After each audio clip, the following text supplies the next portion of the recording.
हरे भरे जंगल में एक रंग बिरंगा तोता रहता था। उसकी चोंच लाल थी और पंख हरे पीले रंग के। वह दिन भर पेड़ों पर बैठकर चहचहाता और आसमान में ऊंचा उड़ता। वहीं पास ही एक छोटा सा खरगोश रहता था। उसके कान लंबे और मुलायम थे। वह जमीन पर इधर उधर कूदता और दौड़ लगाना उसे बहुत पसंद था। तोता और खरगोश दोनों ही अपने अपने हुनर पर घमंड करते थे। तोता कहता, मुझसे ऊंचा कोई नहीं उड़ सकता, मैं आसमान का राजा हूँ। खरगोश कहता है, और मुझसे तेज कोई नहीं दौड़ सकता, जमीन पर मैं बादल की तरह भागता हूँ। एक दिन दोनों की बहस इतनी बढ़ गई कि जंगल के सारे जानवर इकट्ठा हो गए। हिरन, गिलहरी, हाथी, बंदर और मोर सब जानना चाहते थे कि कौन सही है। बंदर ने शरारती मुस्कान के साथ कहा, क्यों न तुम दोनों एक खेल खेलो। हाथी ने अपनी गहरी आवाज में कहा, हाँ, इससे साफ हो जाएगा कि असली तेज कौन है। सभी जानवरों ने ताली बजाकर हाँ में हाँ मिलाई। खेल का नियम बनाया गया।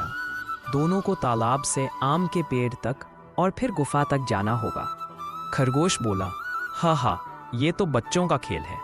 तोते ने कहा, मैं उड़कर पलक झपकते पहुंच जाऊंगा। खेल शुरू हुआ, डमरू बजाया गया और दोनों निकल पड़े। खरगोश बिजली की तरह दौड़ा। उसके पैर इतने तेज चल रहे थे कि धूल उड़ रही थी। आसमान में ऊंचा उड़ता, कभी नीचे झुकता और कभी पंख फैलाकर सीधा ऊपर चला जाता। लेकिन रास्ता आसान नहीं था। खरगोश के सामने कांटेदार झाड़ियां आ गईं। उसकी टांगें हल्की सी छिल गईं और उसे दर्द हुआ। तोते को अचानक तेज हवा का झोंका लगा और वह पेड़ से टकराकर नीचे गिर पड़ा। उसके पंखों में दर्द होने लगा। दोनों रुके और परेशान हो गए। खरगोश बोला, अब तो मैं जीत नहीं पाऊंगा। तोता बोला, और मैं भी आगे उड़ नहीं सकता। कुछ देर सोचने के बाद खरगोश ने कहा, तोते, अगर तू मुझे ऊपर से रास्ता बता दे तो मैं कांटों से निकल जाऊंगा। तोते ने कहा, और अगर तू मुझे अपनी पीठ पर बैठा ले तो मैं बिना उड़ान के भी गुफा तक जा सकता हूँ।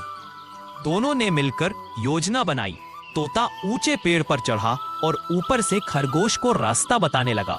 खरगोश ने धीरे धीरे कांटों से बचते हुए रास्ता पार कर लिया। फिर खरगोश ने तोते को अपनी पीठ पर बैठा लिया और तेजी से दौड़ने लगा। रास्ते में एक नदी आई। खरगोश थोड़ी देर घबराया, लेकिन तोते ने कहा, मैं ऊपर से देख रहा हूँ, दाईं ओर एक लकड़ी का पुल है, उधर चलो। खरगोश ने तोते की बात मानी और सुरक्षित नदी पार कर ली। आगे उन्हें भूखे भेड़िए की गुर्राहट सुनाई दी। तोता तुरंत बोला, मत डर, मैं अपने पंख फैलाकर उसे डराऊंगा। तोते ने तेज आवाज में चीख मारी, काऊ काऊ काऊ। भेड़िया चौंक कर पीछे हट गया और खरगोश तुरंत भागकर वहां से निकल गया। आखिरकार दोनों मिलकर गुफा तक पहुंच गए। सारे जानवर ताली बजाने लगे। वाह, जीत किसी एक की नहीं बल्कि दोस्ती और सहयोग की है। तोता और खरगोश दोनों ने मिलकर कहा, सच्ची ताकत अकेलेपन में नहीं बल्कि मिलकर चलने में है। उस दिन से तोता और खरगोश सबसे अच्छे दोस्त बन गए। तोता जब उड़ता तो खरगोश को नई नई जगह दिखाता। खरगोश जब दौड़ता तो तोते को अपनी पीठ पर बैठा लेता। दोनों मिलकर हर मुश्किल आसान कर देते और जंगल में सबको यही सीख देते, साथ रहो, मदद करो, तभी असली